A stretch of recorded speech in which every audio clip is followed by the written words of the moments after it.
Welcome back everyone and Happy New Year. This is going to be our third video.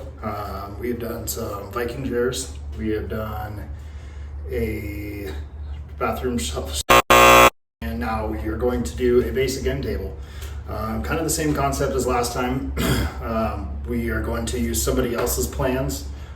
Reason being is that I want to show you guys how easily accessible these plans are online and get to work, start woodworking. So for this video and probably for the next couple of videos, we're going to be kind of doing it that way. I just want to show you guys, whoa, the thunder, it's crazy.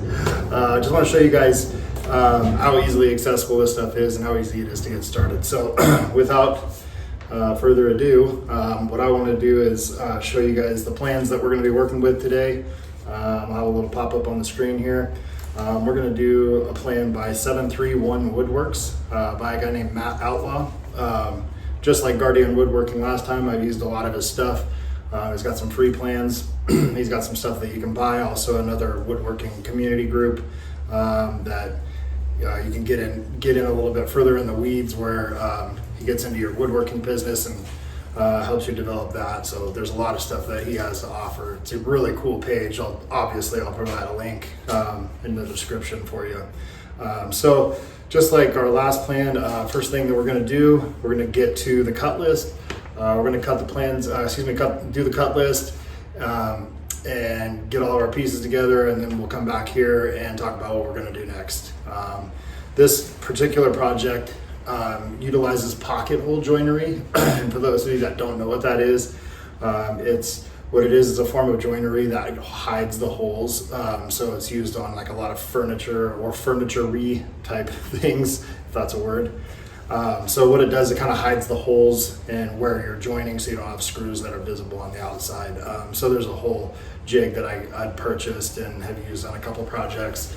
I'm gonna try to slow things down a little bit this time on some of the steps, so that you guys can kind of see each step rather than just giving you a fast forward through everything. So I'll try to fast forward through the parts that are a little bit redundant, but I'll try to slow it down and do a little bit more educated steps. So all right, we'll get to the cut list and then we'll come back. Thanks.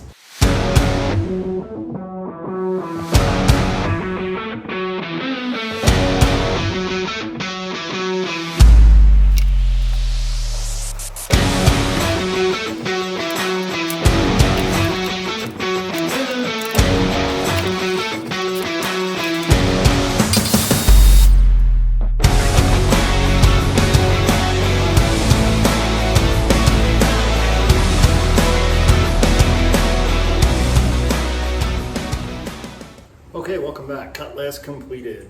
Okay, it's time to move on to the assembly portion. As promised, we're going to go through some pocket hole joinery. So I purchased, Matt does a whole segment in his video too, with his plan that we're doing about pocket hole joinery. Really informative. I'm just using something a little bit different. I'm using the Craig brand. I can't remember the brand that he was using, but I am choosing to use the Craig brand. That's what I bought. It's the 520 Pro. It comes with all types of different tools. You got a clamp, you got a bit, you got your drill bit here, and your clamp. So the way that this works, and the idea is, and what I'll do is I'll show a little pop-up here to give you a page to explain kind of where the pocket holes are located. And the idea is to make sure that they're hidden. Now, they make it kind of dummy proof for you here. They even got a depth deal here, so you can put your guy up, put it up to the board to find out exactly what you're using here. As you can see, we're using 3/4 material, so we'll be setting everything to the 3/4 depth. So if you look at the screw here, the drill bit, they have 1.5 inches, 3/4, and 1/2 inch. We're going to set ours at 3/4. Here on your clamp, with that also has the same thing, 1.5 inches, 3/4, 1/2 inch, and we're going to set ours. It's already at 3/4. Perfect. So it's all set, and then what we do is we set it inside this clamp here. I'm gonna try to center this guy up as good as we can here. And what we're gonna do is, you can see here, I'm gonna try to space this out evenly. So I'm gonna drill here and here.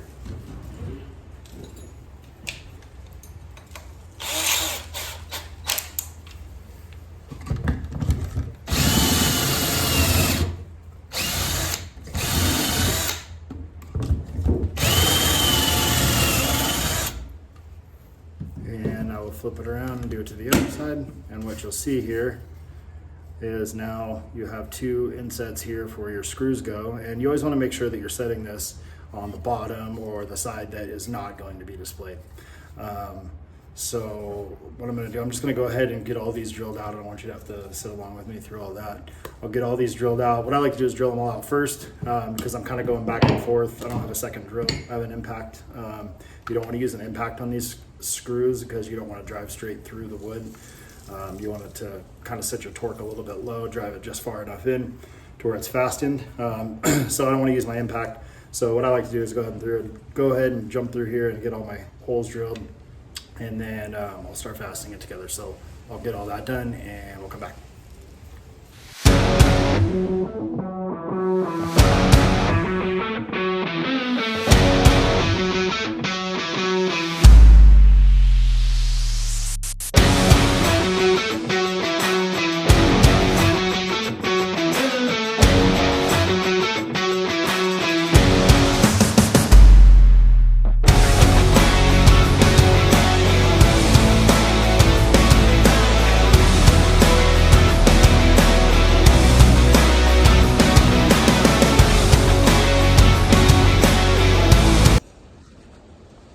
Moving on to the next step, we're going to start the assembly part. What we're going to do is we are going to use this square 2-tip, and we are going to screw into these holes right here and join it to our legs.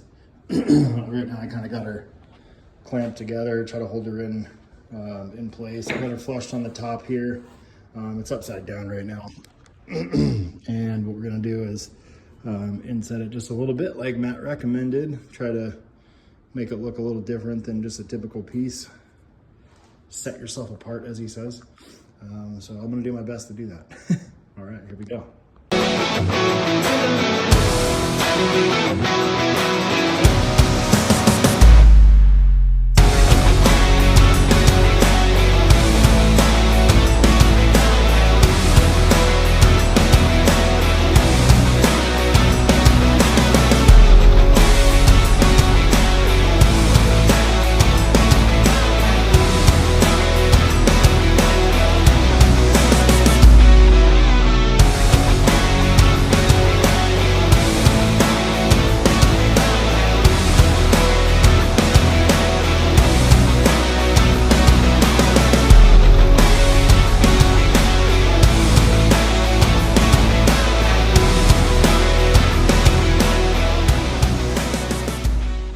So we have two legs.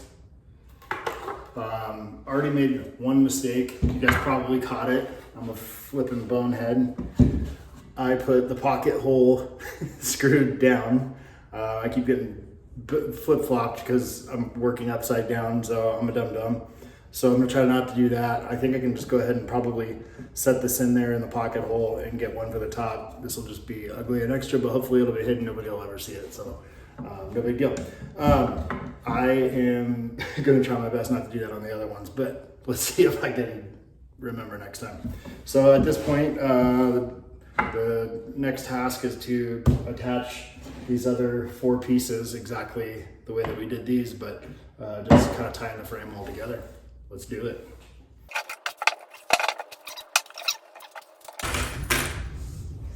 So full disclosure about this project, I tried to build this right when I got my pocket hole kit, and I messed up a lot of things on it, and I ended up throwing it away. And it was one of those days where I was just gonna give up woodworking. I was so frustrated, I was so upset. First of all, what I did is I flip-flopped these guys on the other side where they were rotated the other way, sideways. So that was wrong. I had to take it apart, try to put it back together. I also didn't do 2 pocket holes because I didn't think that I could actually pull that off and get it centered right. And so I was like, I'll just put 1 in there, and then it was spinning back and forth. I was just an absolute mess. The whole thing was wrong. I missed the step where I was supposed to rip down the top planks. Anyways, I just effed it up bad. And I ended up throwing it away. It was one of those days where I was like, I'm gonna sell all my shit. I'm done. I'm just over it. I'm never doing this again. I'm not building anymore. This is not for me. But here I am. I'm actually doing a video on it, and it's going pretty good so far. So I don't want to speak too soon, but it's kind of funny, the full circle moment to come back and do Matt's project and have a little bit of success. Getting this right angle drill was big. This bit was huge. Able to get into all these little tight spaces. Oh my God, it's a game changer. I wish I had watched Matt's video first. So thank you, Matt. All right, let's finish her up here, or let's try.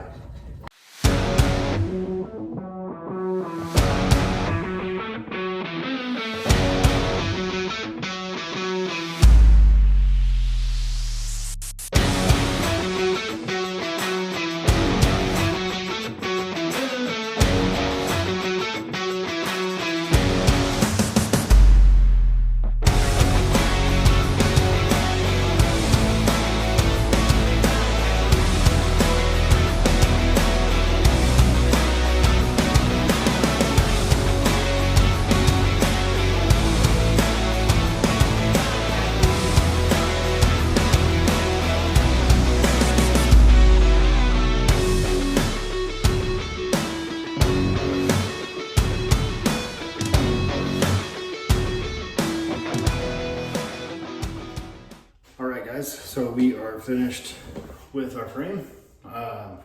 So the next step, the platforms for the top and the bottom shelf, I kind of held off on doing some of the work because I just wanted to make sure that after I got everything together that it was actually square and that it was the size that it was supposed to be. So I kind of held off on working on the platform. So I'm going to pocket hole these 3 pieces that are cut down to 5 1/4. We're going to fasten those guys together, and then I'm going to measure this bottom piece here and find out what piece we want to stick. And 2 pieces we're going to stick in the bottom. We're going to go 1 by here, 2 by on the top. But I wanted to measure, make sure that it was all going to jive. Make sure that I didn't make too many mistakes before I hacked it up, or if I made a mistake, I could adjust along the way. So I'm going to get those platforms ready, and then what we're going to do is I'm going to give it all a good sand, and then we're going to finish them separately. I'm going to finish the platforms a different color. We're going to go with a true black stain on the platforms, and then I think I'm going to go with a chalky white paint and kind of give it that farmhouse look. Hopefully it turns out. I'm also going to route these edges here too before I sand it, kind of round over the corners here, and the platforms too, the tabletop platforms.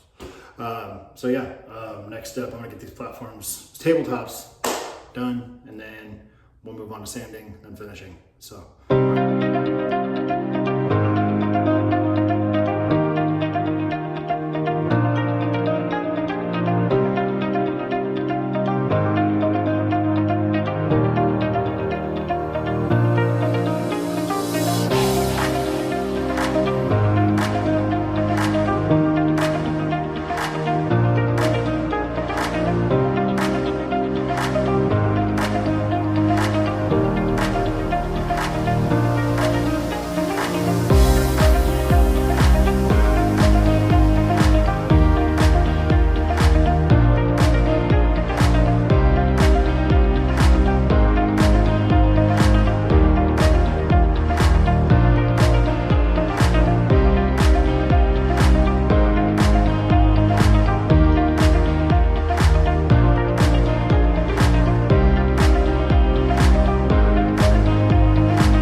Okay, so we're all finished sanding up.